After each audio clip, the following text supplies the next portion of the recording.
গায়ের গরমটা ছিল রোগা আর হ্যাংলা পাতলা। ক্লাস 9-এ পড়ে, বয়সের তুলনায় কিছুটা লম্বা, দু চোখ ভরা বিরাট গোপন স্বপ্ন। বাবা ছিলেন চট্টগ্রাম শিক্ষা বোর্ডের চেয়ারম্যান, আর ছেলে লেখাপড়ায় গোল্লা।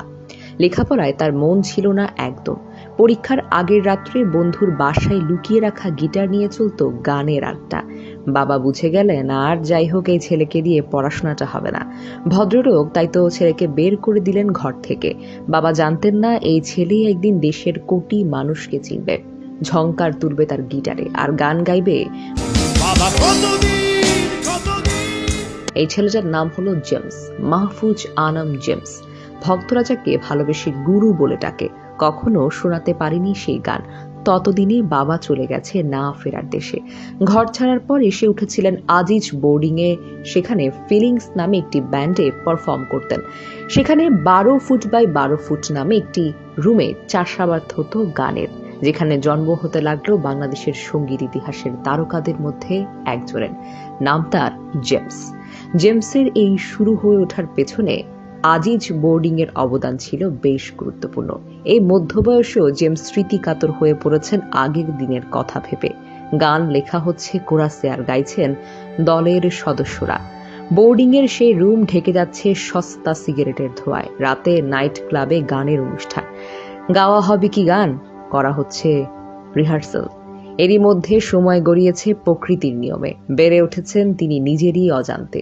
গানের জন্যই চট্টগ্রাম থেকে ঢাকায় এসেছেন জেমস। 90 দশকের শুরুতে জেল থেকে বলছি অ্যালবাম দিয়ে সঙ্গীত অঙ্গনে মোটামুটি কাঁপিয়ে দিয়েছেন তিনি। জেমসের ভরাট গলায় গাওয়া গানগুলো লুফে নিল মোটামুটি সবাই। বস্তি থেকে পাঁচতারা হোটেলের সবাই মুখে মুখে শুধুই জেমসেরই গান।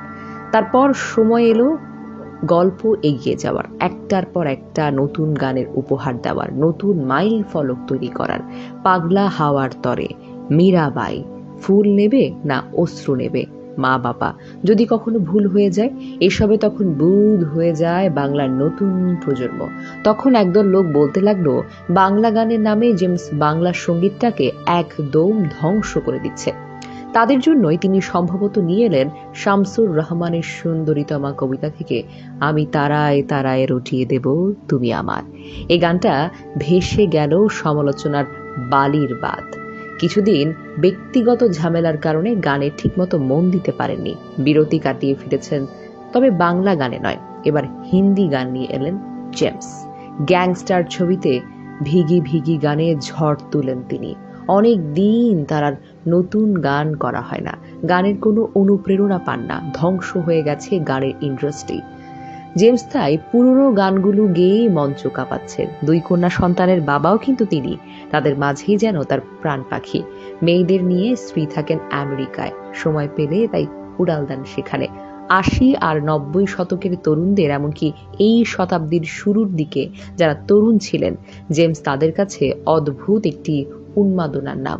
আমাদের সঙ্গীত অঙ্গনের উজ্জ্বল নক্ষত্রের মধ্যে একটি নাম মাহফুজ আনাম জেমস। মানুষটার বয়স বেড়েছে, আমরা বড় হয়ে গেছি, কিন্তু বদলায়নি সেই গানগুলোর আবেদন, কমেনি আমাদের আবেগ। আমরা চলে যাই সে নস্টালজিক সময়ে। জেমসের গানগুলো আমাদের ভাসিয়ে নিয়ে যায় সেই সোনা ঝরা কৈশোরে। বাংলাদেশে আর দ্বিতীয় জেমস তৈরি হবে কিনা আমি জানি না। এই গল্পটি ভালো লাগলে কমেন্ট করবেন, লাইক করবেন, সাবস্ক্রাইব করতে ভুলবেন না আমাদের পেজটি। সাথে থাকার জন্য ধন্যবাদ।